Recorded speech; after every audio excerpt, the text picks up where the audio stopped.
Let's be real, we've all been there. You're excited for that package to arrive, you finally get it, and it's just wrong, broken, not what you ordered. Dealing with it feels like a total drag, right? But what if I told you there's a simple, powerful formula to turn that frustration into a super fast solution?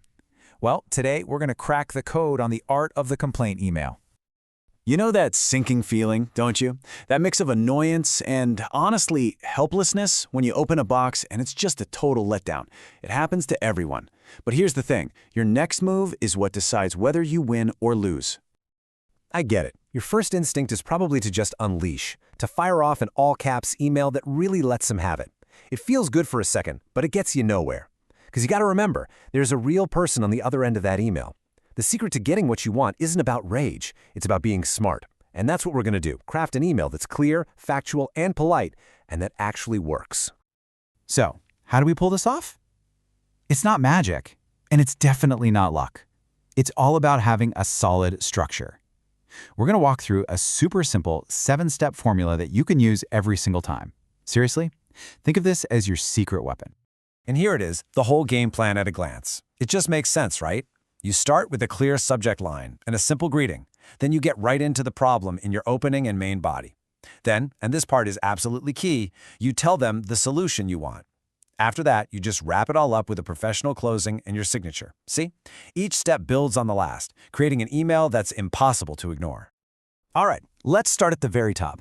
Your subject line is everything. It's your first impression. If it's vague, like question or help, it's going to get lost in a sea of other emails. So you have to be direct. Something like complaint about order #12345 or issue with recent delivery tells them exactly what's up and gets your email to the right person, fast. Okay, let's get to the heart of the email, the opening and the main body. Right after your polite hello, you get straight to business. That very first sentence needs to state why you're writing and, crucially, your order number. Then in the main body, you just calmly lay out the facts. What happened, what specifically was wrong with the item. The goal here is to make the customer service agent your ally, not your enemy.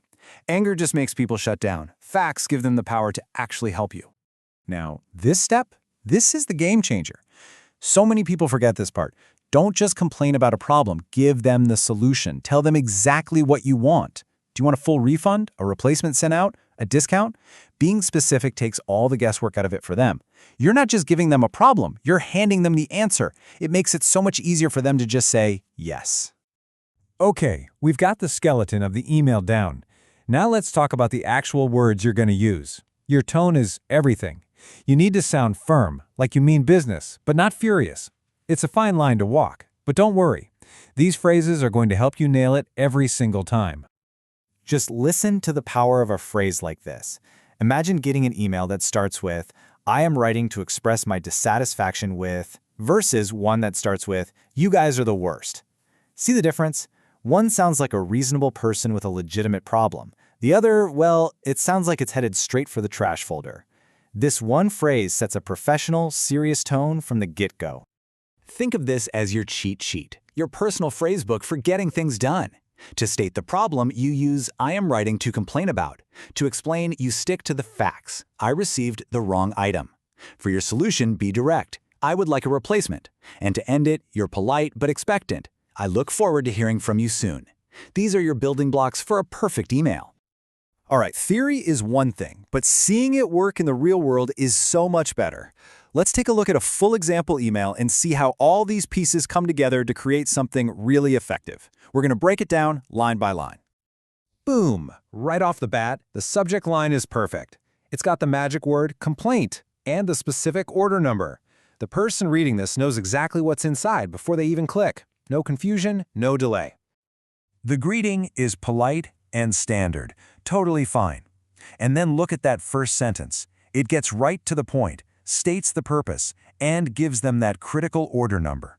No fluff, no wasted words. This is all business. And here in the main body, the writer does such a good job of sticking to the facts. Lens cracked, screen dead. But they also add that little bit of human context, that they were disappointed because it was a gift. It adds a touch of empathy without sounding angry or accusatory. It's just really effective. And there it is, the proposed solution. It is crystal clear. I would like a full refund. No question about what they want. And Pro move, they attached a photo as evidence. That just makes their case undeniable and speeds everything up. And they stick the landing. The closing is polite, it shows they expect a response, and the sign-off is perfectly professional. This entire email from start to finish is just a masterclass in how to get what you want by being clear, factual, and polite. So, you've seen the blueprint, you've seen the perfect example. Now it's time to make this work for you. Let's boil everything we've talked about down to the absolute essential rules you gotta remember. Look, if you forget everything else, just burn these 4 golden rules into your brain. 1. Be clear, so they know what you're talking about right away. 2. Be factual, so they take you seriously. 3. Be specific, so they know exactly how to fix it.